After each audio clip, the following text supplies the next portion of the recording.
Hello everyone, Max here with Fiction Rant to talk with you all about sci-fi weaponry, in particular phasers and turbolasers. Also, there's a coffee link in the description if you want to support the channel. If you've watched this channel at all, really, it'll come as no surprise to you that I'm a big fan of many sci-fi franchises, in particular Star Trek and Star Wars. And in addition to a bunch of videos regarding the two franchises, I've had many discussions in the comment sections regarding what each side can actually do, with plenty of feats of strength on each side being pointed out in the hopes of actually, honestly comparing the two.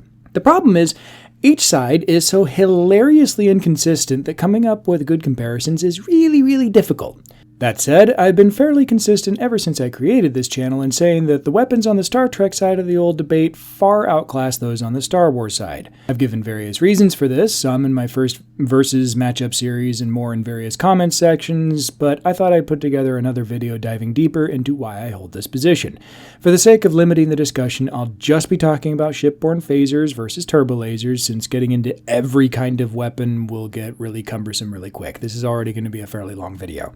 Alright, we'll start off with the easiest stuff, the tech manuals that we can reference. They're the easiest to cite since lines from the shows and movies are official tech manuals. They're all fairly inconsistent, but if it's in a tech manual, then that's something really straightforward you can point to. The problem is sometimes these numbers are just absurd, since the people writing the lines and manuals are typically, screenwriters who have very little grasp of physics or the implications of the numbers that they're using, and they don't necessarily communicate all that well with the writers of the show or whoever are doing the visual effects. So the demonstrations of what they can do are often very inconsistent of what's actually, supposed to be going on. Ultimately, I think that comes down to the fact that rule of cool is paramount in any kind of sci-fi. If it's really cool on screen, they'll go with it more times than not. Based on what they've stated, however, we get a few bits of useful information.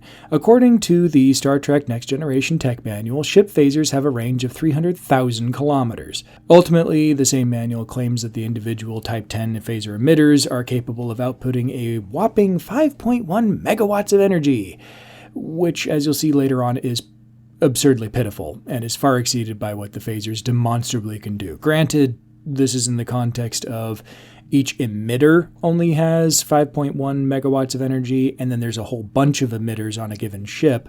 But in order to actually accomplish the feats of strength that they do in the show, they'd need just an absurd number of emitters, so there's issues there. On the flip side, as noted by Wikipedia, Thrawn's Star Destroyer Chimera carried turbolasers with an effective range of 1,200 kilometers, beyond which they've lost too much energy to inflict significant damage. This is further corroborated in The Last Jedi. Surprise, surprise, The Last Jedi actually had something relatively consistent. When the Dreadnought Supremacy was unable to damage anything in the Rebel fleet despite them being in visual range, which doesn't appear to be all that far, though the actual range is unknown, but even at that range, the weapons just had lost too much energy to inflict any damage. For perspective, though, Supremacy was 60 kilometers across, and if it were viewed at a full range of that 1,200 kilometers, it would have an apparent size of about a golf ball held at arm's length. At a range of 300,000 kilometers, the ship would have an apparent size about the same as a pinpoint as thick as a human hair. Clearly, the Supremacy was far closer than hundreds of thousand kilometers, based on what we can see, and it was probably within 1,000 kilometers as well, since it looks a lot bigger than a golf ball, too. So, the drop-off rate for turbolaser power is pretty fierce. Also, the shots followed a ballistic trajectory for some reason, despite being in space. Yet Star Wars is really bad about caring about realism. Lucas even has a quote that, sound doesn't travel in space. And it is, well, maybe there's air in space for that part. Whatever. It's cool, so they keep it. Meanwhile, in Trek, we pretty much never see phasers getting used at anything close to their listed maximum range, and while there's no explicit reasons given, there's a few that come to mind. For one, even at light speed, a phaser shot would still take about a second to hit a target at that range, so getting closer would aid in accuracy, particularly since phaser beams are particle beams and thus don't actually shoot at the speed of light, just really close to it. The extreme speed of phaser shots does mean, however, that smaller and more nimble ships would be incentivized to get as close to their enemies as physically possible to make them harder to hit, as even the best turrets can only track a target so fast. Also, in terms of cinema, a fight between a pair of small ships separated by thousands of kilometers would be really boring since you wouldn't be able to see both of them at the same time. Moving on. In terms of targeting, there's a pretty clear divide. In Star Trek, you almost never see anyone try to hit a target manually. There is a notable moment in the motion picture where Chekhov has to destroy an asteroid that he targets manually, and it's played up as being a super difficult thing to do, despite the fact that the asteroid isn't pulling any evasive maneuvers, so I think it's pretty safe to say that targeting sensors are really important in Star Trek. In Star Wars, there's definitely computer targeting, at minimum by, having droids operating turrets, which technically counts as computer targeting. But by and large, turrets are operated by gunners who are then using some amount of computer assistance to help them aim. This fits the World War II theming super well, but it's actually just an awful idea in practice, since even with computer-aided targeting and tracking, people just aren't as precise or quick or accurate as computers, especially over extreme distances, and it's fairly clear from what we see in fighter combat sequences that all the computer's really doing is just letting out a chime to inform the pilot that they have a good shot lined up. Then the pilot has to actually pull the trigger, as opposed to the computer actually locking onto the target, like what's done with modern aircraft with their guided missiles. Incidentally, this also indicates that either the computer targeting is pretty laughably bad, since even the mighty TIE Advanced, piloted by the Sith Lord Darth Vader, took several seconds to target an X-Wing from behind when that X-Wing had basically zero room to maneuver, more than just, wiggling a bit. That, or all the fighters come with some pretty sophisticated stealth tech, despite being painted bright red and white and nobody ever mentioning it. Seriously, just in that case, say screw it to the targeting computer and just start firing in the general direction. You probably would have taken out Luke just fine, and, faster, and yeah, the Death Star wouldn't have been blown up. Oh well. For perspective regarding the idea of manual gunners trying to hit anything 1,200 kilometers away, the current record for a sniper kill shot is 3.8 kilometers, and that's with a highly trained 1 in a million shooter who has a bunch of really specialized equipment helping him out, and he wasn't under fire at the time. A normal manual gunner trying to hit anything moving and much less maneuvering at 10 times that distance would have a heck of a time trying to hit anything at all. There's a reason why the missions to the moon were calculated by whole teams of people working together for years and not piloted by Armstrong just grabbing the control stick and hoping for the best. Finally, destructive capabilities. This is the most nebulous comparison category and is thus the category which sparks the most debate, and it's also kind of the most important. In the Versus series I did a couple years ago now, I referenced some nerd math that fans did based on the shot in Empire Strikes Back where a single shot vaporizes an asteroid. It's a little unclear if this was a turbolaser or normal blaster shot, but all the same, fans worked out that if the asteroid was in fact vaporized, and it had a composition comparable to a normal asteroid like we see in the solar system, the shot had to deliver about 30 terajoules of energy, which is equivalent to about 7 kilotons of TNT. That's a low-yield nuclear weapon. I'll link the article with the relevant math in the description. On the other hand, the turbolaser fire directed at Ahsoka in her show demonstrably had far lower yield, since they could impact so close to her and her friends without vaporizing them. Consulting AI as my calculator, so I didn't actually do the math myself, the power estimate is more like between 1 and 10 terajoules, so a fraction of the power.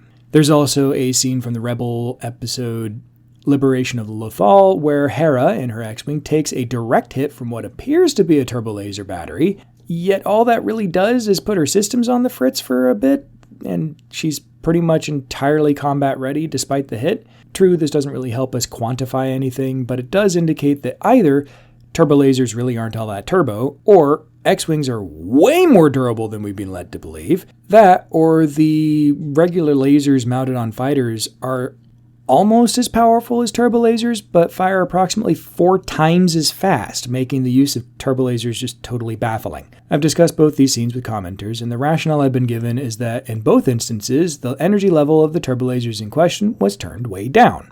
I totally reject this rationale, as there's no line or anything indicating what was going on, and we could just as easily say that the laser that vaporized the asteroid in Empire was customized to have a much higher output, and that would make sense since they had several days of getting pummeled by asteroids while they were trying to hunt down the Millennium Falcon, so I find it very easy to believe that, yeah, they dumped a bunch of extra juice into that specific laser to do some point defense. Furthermore, you could easily add the assumption that the asteroid wasn't actually vaporized, just fragmented into small enough chunks that they wouldn't be dangerous, and the effects at the time they didn't have that much resolution for small objects, so really the shot could have just included the energy equivalent of a few pounds of TNT, ultimately. Personally, I'd rather stick to stuff that's either said or done in each franchise wherever possible, and in this case, assuming that the asteroid was vaporized makes way more sense in my opinion, so I'm keeping that benchmark. Meanwhile, phasers vary wildly, partially because the different shows feature different levels of phasers, from the phase cannons of the Enterprise to the Type 10s of the Galaxy class to the Type 12s of the Sovereign class Enterprise E, which, according to a line that was cut from the script of Nemesis and which was cut from the final film, but was confirmed to be canon according to John Eaves, a member of the film's showrunners, had a main dorsal output of 125,000 terajoules between all the various phaser emitters that were situated on the dorsal section of the Enterprise E. This is equivalent to about 30 megatons of TNT and is the equivalent of approximately 4,100 asteroid vaporizing turbolasers all firing at once at precisely the same spot. Then again, the TNG tech manual I mentioned earlier said that each Type 10 phaser emitter on the Galaxy class Enterprise only had an output of 5.1 megawatts, or 5.1 megajoules per second, which makes them about 1/5,000,000th the power of the asteroid-destroying turbolasers, and about 1/24 billionth of what the combined dorsal Type 12 phasers are supposed to be able to do. While there are definitely a bunch of phaser emitters on both the Galaxy-class and Sovereign-class vessels, there certainly aren't billions of them, so either the emitters got way better or the initial figure was way off, or this newer figure is potentially also way off. If this newer power output is to be believed, it's pretty clear that by the time of Nemesis, Star Trek phasers had progressed to the point of far eclipsing the destructive capabilities of individual turbolasers, and that the Federation engineers are absolute miracle workers since they could increase the destructive output of their weapons about 24 billion times in just a couple decades. But it's also highly possible, probable even, that these are just numbers being thrown out by authors who don't actually know anything. Energy output like that is also so extreme on each side that it beggars belief, since weaponry like that, if you hit anything, it should just be destroyed instantly. Or mostly ignore the hit, depending on what kind of energy spectrum you're talking about. And yeah, those are totally legit criticisms of the stated energy outputs for Trek weapons. Fortunately, there's also fans who've done the math on a couple feats of strength pulled off by the Enterprise D in particular. In the episode Legacy, the ship used a phaser beam to drill a hole 1,600 meters deep by about 70 meters wide, vaporizing over 6 million cubic meters of crust material in 13 seconds. This would require 1,731 terawatts of energy sustained for 13 seconds for a total of 22,500 terajoules. Far lower than the dorsal output of the Enterprise E, but far greater than what the tech manual suggests. The same guy does some further math based on the damage caused to a Borg cube by a single high-power, lower-duration shot, and approximates that damage at about 68,000 terawatts over 1 second, so 68,000 terajoules. I'll link their math in the description. It makes some assumptions about what the phaser shot in question had to punch through, but I don't think that they're being unreasonable with those assumptions, so make of that what you will. You'll notice if they check out their article the same issues I'm pointing out now, but in my opinion, these demonstrations are far more representative of what phasers can actually do than what the tech manual says, especially since, putting it in modern terms, a modern 155mm howitzer delivering a high explosive round delivers about 45 megajoules of energy on target, which is about 10 times what the tech manual says a single phaser emitter can do. And I find it really hard to believe that given a few hundred years of innovation and the invention of high-energy particle beams, not to mention, antimatter warheads, that your workhorse weaponry would get that much worse. No, I'll stick to the higher estimates based on demonstrated capabilities, even though these are pretty few and far between. We don't see a lot of actual, orbital bombardment or other destruction in Trek, unless it's ships made of, MacGuffinite getting torn apart. So it's easy to assume that Star Wars weaponry is more powerful because they're trashing planets and rocks all the time. And You can actually quantify that. If something is made of MacGuffinite, it's like, well, how much energy does it take to vaporize tritanium? I don't know. Tritanium doesn't exist, so But here's the thing. The militaristic mentality between Star Wars and Star Trek is totally different. In Star Wars, basically nothing is off the table, so you get everything from gigantic ground-based weaponry to orbital bombardment to even blowing up whole planets, and there's so many worlds in the Star Wars universe, despite the fact that all roads apparently lead to Tatooine, that blowing up a few or ravaging the surface of some others is seen as relatively acceptable, at least in the eyes of the Empire if it means they can maintain control. That isn't the case in Star Trek. With very few exceptions, nobody wants to blow up whole planets and even do all that much damage to them. Sure, there's occasionally the Dr. Soren types with his trilithium torpedoes blowing up stars, but he's definitely an anomaly. And, there's the odd superweapon like the original series Doomsday device, which carves up planets into pieces and eats them. But it's pretty clear in Star Trek that planets are precious and basically irreplaceable resources. And planets that are habitable are more precious still. Heck, Wrath of Khan and the Search for Spock center around an amazing device, Genesis, which ultimately fails horribly, but whose entire purpose is to make living planets out of dead ones, because again, living planets are incredibly valuable. The Dominion, for all their brutal ways of punishing defiance, left planets themselves alone and focused on the people living there, even going so far as to genetically engineer an incurable disease to ravage the population of a rebellious planet instead of just nuking everything from orbit. Even the Borg are demonstrably careful not to inflict too much damage on worlds they would like to assimilate, as shown in First Contact, where they use multiple low-yield torpedoes to try and blow up the Phoenix and stop Earth's first warp flight. If they weren't concerned about causing too much damage, they would have just nuked the whole site from orbit, along with everyone else living there, and just called it a day. This is one of the few times I'm willing to assume that they went low yield on purpose despite no lines to that effect, since a single antimatter warhead would have leveled everything for miles around. Heck, dropping a rock from orbit would have done the exact same thing and left a lovely crater behind, so clearly the destruction, or lack thereof rather, was by design. Sure, nuking the site from orbit would probably have been a better idea than what they actually did, but they also attempted multiple incursions into the Alpha Quadrant with just one cube at a time in an attempt to be, efficient. You wouldn't want to send 2 cubes at once. That would be too many resources. So I have no issues assuming that they just steer away from scorched earth tactics. My point in all this is that if any captain of a starship from any of the major Star Trek factions wanted to absolutely ravage a planet, they are absolutely equipped to do so. We even get to see this in DS9 when Ben Sisko uses quantum torpedoes to spread trilithium resin into the atmosphere of a Maquis colony so it would be uninhabitable to humans, but fine for Cardassians. So not only did he ravage a planet, but he did so selectively, and doing so only took a few minutes and a single order. Not a lot of extra effort for him. And the Star Trek 2009 film, which I hate to reference for anything because the J.J. Abrams films do a bunch of silly stuff that contradicts existing canon, but whatever, here we go. Nero, in his humble mining vessel from the not-so-distant future, is able to drill a hole to the core of Vulcan prior to depositing a drop of red matter to destroy the world. Just drilling the hole would have been plenty to ravage the world, so they didn't really need the red matter, but, the resulting black hole was good for a bit of spectacle. But yeah, let me repeat the point. A mining vessel, not a military vessel, was capable of punching a hole all the way to the core of a planet. Talk about a big freaking volcano. We can drive this point home further by pointing out that even hand phasers, which is the size of a set of car keys, pack enough punch to make rocks glow red from heat and can even vaporize people. So if somebody wanted to just set their ship phasers on a wide dispersal pattern to really rapidly glass a planet, or, if they didn't want to bother doing that, they could just drill a bunch of holes and let the volcanoes do the work for them. They could do that pretty easily. They just don't.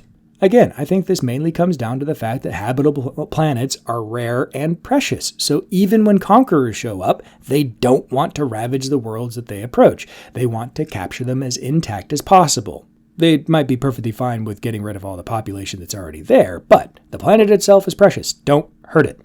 Meanwhile, in Star Wars, glassing a planet is still possible, but it's a very concerted effort, typically from multiple Star Destroyers along with hundreds of TIE bombers, all expending tons of munitions to totally ravage the planet, as we see with the Mandalorian homeworld.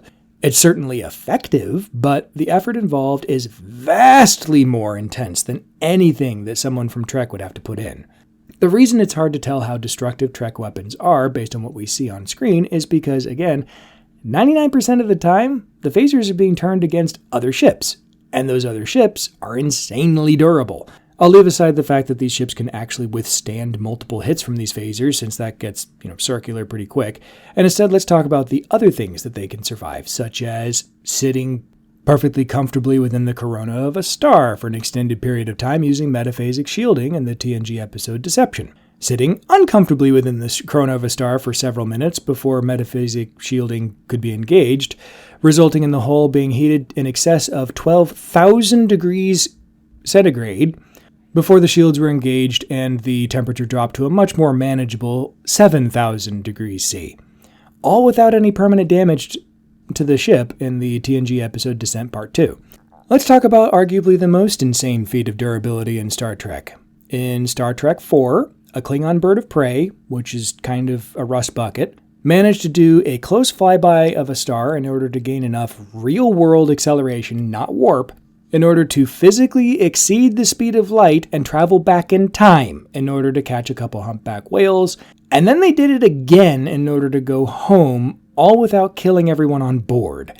Taking at face value, this means that there has to be some kind of protective measure included in every ship, including one as flimsy as a Klingon bird of prey, that allows them and their crew to survive infinite density and the infinite energy required by relativity to even reach light speed. I'm being hyperbolic here. Nothing in Trek is actually that durable, of course, but it's still a point in their favor because it helps illustrate the magnitude of the energies and powers being played with by various captains and commanders of the Star Trek universe. Really, I should just go back and do another follow-up to my Trek vs. War series to clarify all this. They're just simply not in the same league with each other. In fact, based on the fact that there's been repeated instances of the Enterprise D taking a hit or attempting to destroy a target only for Worf to report no damage, implying that the damage was either so negligible that it just didn't register, or my preferred theory, that any damage below a certain threshold, depending on the strength of your shields in question, is just simply negated and ignored. In this kind of matchup, where the amounts of energy delivered are separated by 3 or 4 orders of magnitude like this, if the aforementioned John Eves is to be believed, I'm not sure that turbolasers would actually be capable of inflicting any amount of damage upon Federation shields. Like, Thrawn in the Chimera could literally bombard the Enterprise E all day with everything he has and do 0 damage. Considering the fact that turbolasers are purely thermal weapons and the fact that the Federation hulls can be heated to over 10,000 C without deforming, I'm not sure that turbolasers would even be all that effective against even unshielded Federation ships. Meanwhile, a single phaser shot would be plenty to just punch a hole straight through Chimera, since the single shot would be the equivalent of more than 100 turbolaser shots, but all concentrated into one spot instead of distributed across the whole ship. And that's a tall order for any Star Wars ship to survive. So yeah, I wanted to make a video about this because I keep having to explain in various comment sections that when you're dealing with Star Trek weapons and ships, you're just talking about stuff in a whole different league from other sci-fi. Sure, they don't parade around with planet-killing doomsday weapons, but that's because they don't need to. Everything is a potential planet killer. They just have too much restraint to act on it. Plus, the owners of the planets in question rather like having their planets not covered in glass, so they protect them with things like defense networks and planetary shields and, ships of their own. But what do you all think? Am I totally off base with all of this? Do the feats of strength not matter because a tech manual from the 80s says so? Do you run into issues with franchises you care deeply about, but people just totally misunderstand? Let me know in the comments, and until next time, live long and prosper, and may the Force be with you.